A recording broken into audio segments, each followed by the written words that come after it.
of a sudden AI is everywhere. People who weren't quite sure what it was are playing with it on their phones. Is that good or bad? Yeah, so I've been thinking about AI for a long time, since I was in college, really. It was one of the things that, the sort of 4 or 5 things I thought would really affect the future dramatically. It is fundamentally profound in that the smartest creatures, as far as we know, on this earth are humans, is our defining characteristic. Yes.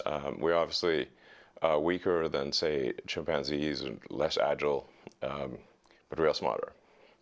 So now what happens when something vastly smarter than the smartest person comes along in silicon form? It's very difficult to predict what will happen in that circumstance.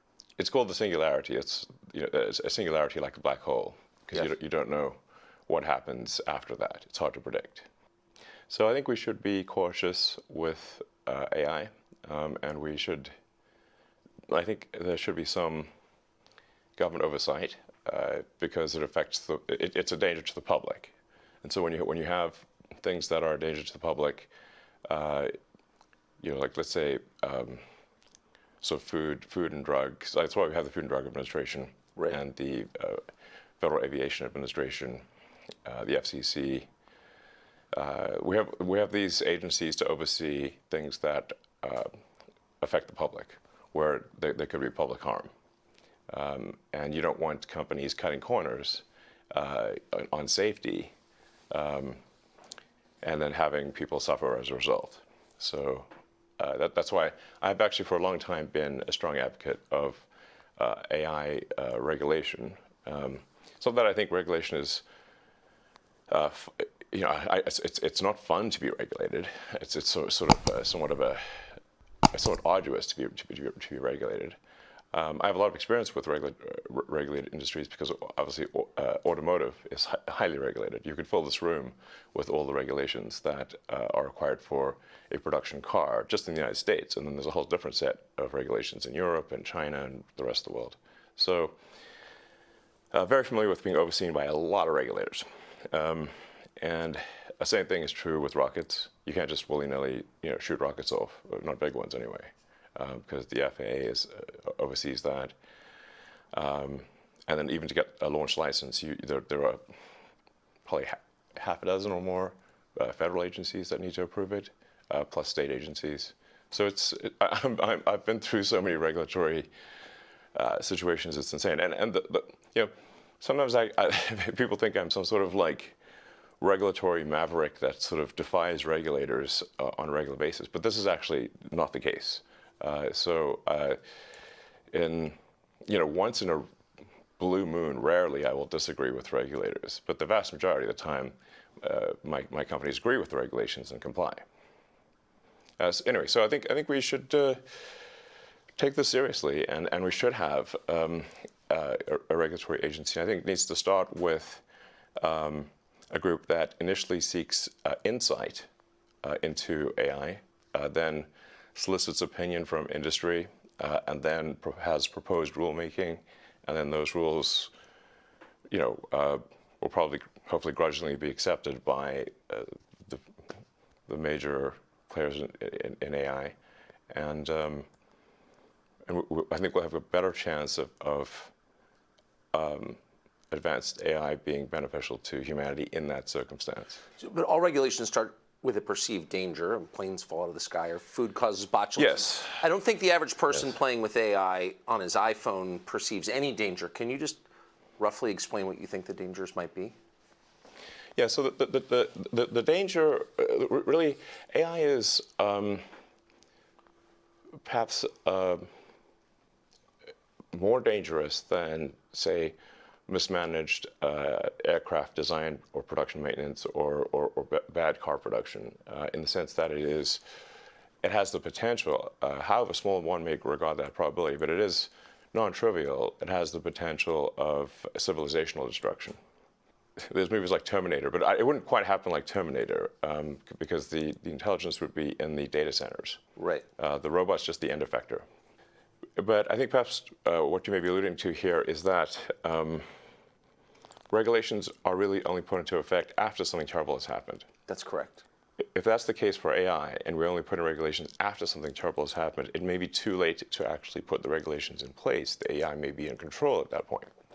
You think that's real? It is conceivable that AI could take control and reach a point where you couldn't turn it off, and it would be making the decisions for people. Yeah, absolutely. Absolutely. No, that's definitely where things are headed, for sure.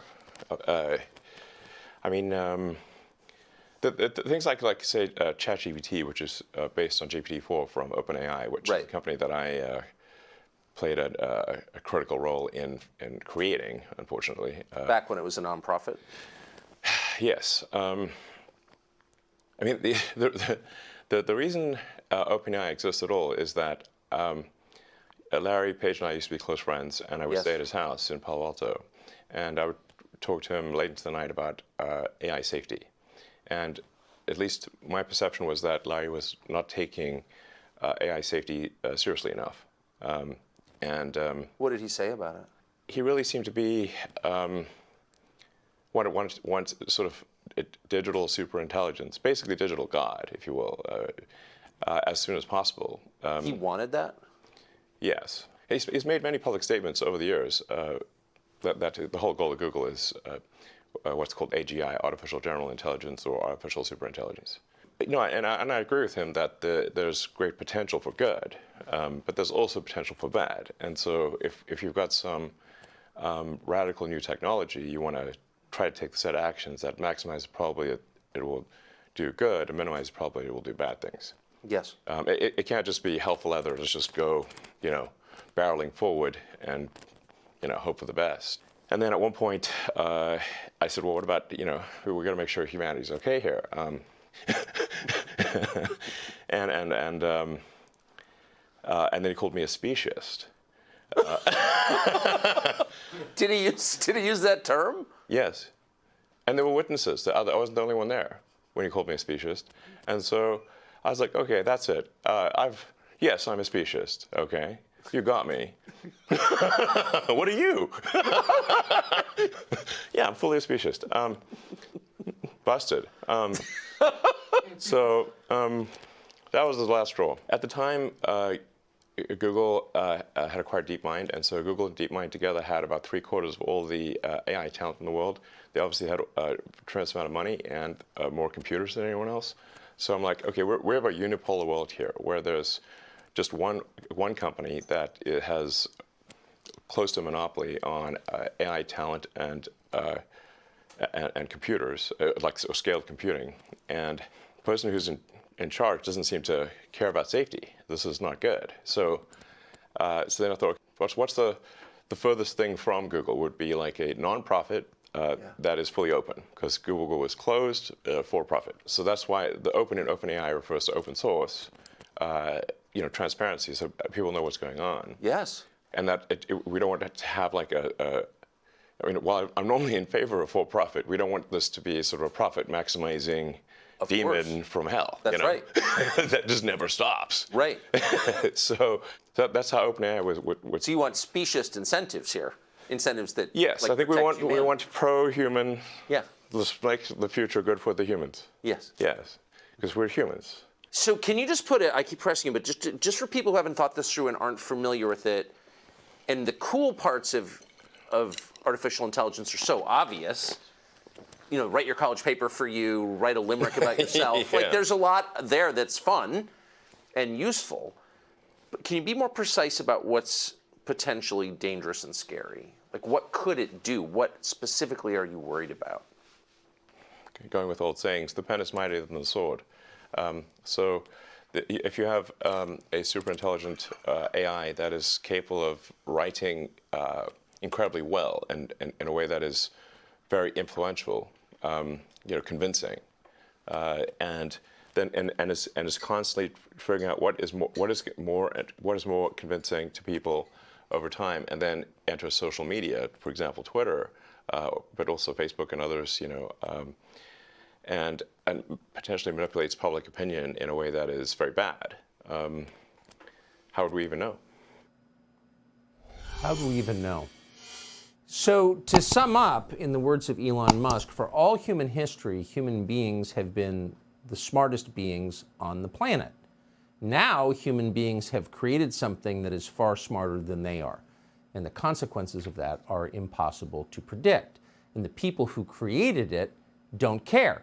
In fact, as he put it, Google founder Larry Page, a former friend of his, is looking to build a, quote, digital god, and believes that anybody who's worried about that is a speciesist.